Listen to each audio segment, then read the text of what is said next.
Bonjour, bienvenue dans cette nouvelle série sur la thermodynamique.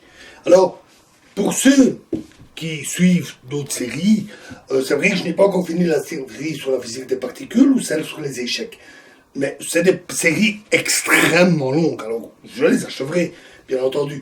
Mais quand on fait des séries aussi longues, parfois au bout d'un moment, ça devient un peu lassant. Donc j'ai besoin de faire une pause et je vais faire cette série sur la thermodynamique qui est nettement plus courte. Donc thermodynamique et physique statistique. Alors qu'est-ce que la thermodynamique? Alors la thermodynamique, on pourrait qualifier ça de théorie de la chaleur ou des machines thermiques. Bon, c'est pas faux. Maintenant, c'est pas non plus tout à fait précis parce que c'est aussi beaucoup plus que ça. Et de plus, il existe aussi, en dehors de ça, une théorie de propagation de la chaleur, qui est la théorie de Fourier, qu'on ne verra pas ici. Alors, disons plutôt que cette théorie, la thermodynamique, se caractérise par trois choses. D'abord, un ensemble de relations qui existent entre pression, volume, température et quantité de matière. Alors, il y a aussi bien d'autres grandeurs qui interviennent. Mais ça, ce sont vraiment les grandeurs de base. Elles sont au cœur de la théorie. La deuxième chose, c'est les systèmes physiques qui sont l'objet de la thermodynamique sont caractérisés par leur caractère macroscopique, grande taille. Ce n'est pas du tout une théorie de l'atome ou des particules. C'est vraiment une théorie de systèmes complexes avec des milliards de particules, parfois encore bien plus. Par exemple, une simple bouteille d'eau ou une bouteille de gaz qui contient, à notre échelle, une bouteille d'1 litre d'eau, c'est des millions de milliards de molécules qu'il y a dedans. Une troisième caractéristique, c'est les phénomènes irréversibles. La grande majorité des théories physiques, en particulier les théories dites fondamentales, je ne parle pas justement de la théorie de propagation de chaleur de Fourier, qui serait plutôt dans cette catégorie-ci, mais les théories fondamentales traitent de phénomènes réversibles. Un phénomène peut avoir lieu dans un sens dans le temps ou dans l'autre. Alors on ne retourne pas dans le passé, bien entendu. Simplement, le système peut évoluer de A vers B ou de B vers A, simplement en renversant les solutions. Ce n'est pas le cas de la thermodynamique qui traite spécifiquement des phénomènes irréversibles. Par exemple, un simple verre à boire, qui tombe et se casse en milliers de morceaux. Ce phénomène est typiquement irréversible. Reconstituer le verre n'est pas simple, il faut refondre le verre, etc. Il ne va pas spontanément, les morceaux, tous les petits éclats ne vont pas spontanément, tout d'un coup se rassembler et reformer un verre intact. Un autre exemple, c'est si dans une bassine vous mélangez de l'eau froide et de l'eau chaude. Vous allez obtenir un mélange, en remuant un peu, homogène d'eau tiède. Là aussi, séparer va nécessiter de refroidir ou chauffer l'eau, c'est pas toujours simple, mais ça ne va pas spontanément se séparer en une eau chaude et une eau froide. C'est typiquement des phénomènes irréversibles. C'est-à-dire qui spontanément ne refont pas le chemin en marche arrière. La solution en marche arrière, comme le verre qui se reconstitue, comme quand on renverse un film où on obtient d'ailleurs des effets assez comiques, le film renversé ne se produit pas. Le phénomène ne se produit pas dans ce sens-là.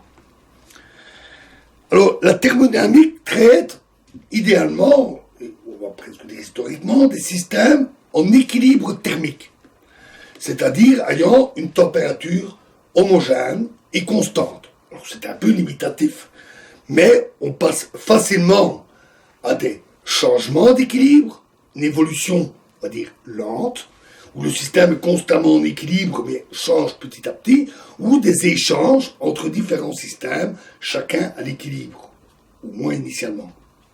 Il faut dire aussi la thermodynamique s'est fortement développée et elle traite maintenant des systèmes dits hors équilibre, donc c'est la thermodynamique des systèmes hors équilibre qui est extrêmement sophistiquée, nous ne la verrons pas ici. Ensuite, il y a la physique statistique. Alors la physique statistique, qui porte bien son nom, fait le lien entre le microscopique et la thermodynamique. Donc elle traite de mouvements de particules, d'atomes, de molécules, et en étudiant tout ce balai de particules, fait le lien avec le comportement de systèmes complexes traitant de milliards de particules. Des assemblées énormes. Elle le fait en utilisant divers outils mathématiques tels que le calcul des probabilités et bien entendu les statistiques. C'est un outil, une théorie extrêmement puissante. Et elle élargit considérablement le domaine de la thermodynamique. La thermodynamique et la physique statistique sont au cœur d'énormément de choses. Les machines thermiques, comme les moteurs et les frigos, etc. Les matériaux, leurs propriétés, les semi-conducteurs, etc. Les supraconducteurs, et bien d'autres choses. C'est extrêmement vaste. Il y a énormément de choses. La thermodynamique et la physique statistique, à l'université, c'est typiquement plusieurs cours, parce que c'est très vaste. Et même comme ça, on revoit rarement la totalité. Donc c'est vraiment extrêmement vaste. Donc ici, on va faire court. On ne va pas entrer dans tous les détails, on ne va pas voir non plus la totalité de ce qui peut être vu là-dessus, on ne sera pas exhaustif.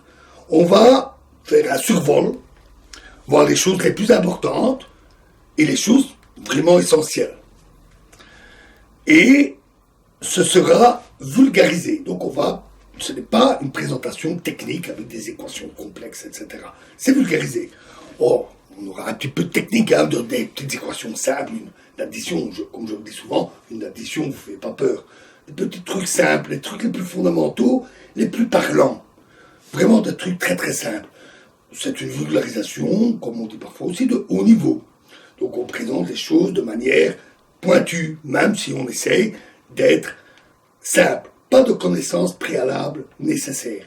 Pas besoin de connaître l'électromagnétisme, la relativité, etc. Non, pas besoin.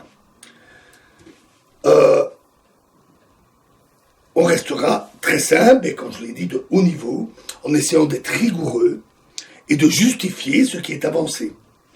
Alors, puisqu'on ne donne pas les détails, ni toute la technique, parfois, si on veut aller plus loin, ou mieux comprendre les justifications, on peut être amené à se reporter à la littérature ou à Internet. Donc ça, c'est pas un problème. Je n'ai pas l'intention de donner ici un cours universitaire. Donc celui qui veut approfondir, mieux comprendre, maîtriser, peut aller plus loin en allant voir ailleurs. Alors, qu'est-ce qu'on va voir? En gros, on va d'abord voir l'histoire. C'est toujours bien de voir un peu d'histoire, comment la thermodynamique, la physique statistique sont nées. Ça met les choses en contexte, ça permet de mieux comprendre l'objet de cette science. On verra les grandeurs physiques manipulées par la thermodynamique. On verra le premier principe, donc il y a deux grands principes en thermodynamique, il y en a même un troisième mais qui n'est pas capital pour nous ici. Il y a le premier principe, vraiment central. On verra la notion de fonction d'état. On verra aussi le second principe donc, et qui nous conduira, qui est lié à la notion si importante en thermodynamique d'entropie, souvent si mal compris au niveau du grand public quand même, dans les rares cas où il se poserait la question de qu'est-ce que l'entropie. On parlera alors de la physique statistique, ses bases, comment on fait le lien avec la thermodynamique, et on verra ce qu'on appelle les statistiques quantiques. Pas besoin de physique quantique, j'expliquerai le nécessaire, ce n'est pas énorme. On verra alors après toute une série d'applications, une série de cas, des moteurs, des matériaux, etc. Des choses que j'ai déjà un peu évoquées ici avant.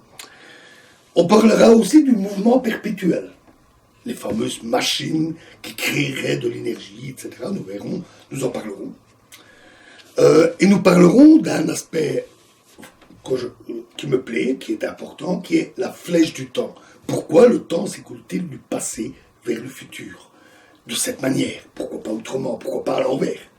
Donc on parlera de cela. Voilà. pour cette petite introduction, pas très longue.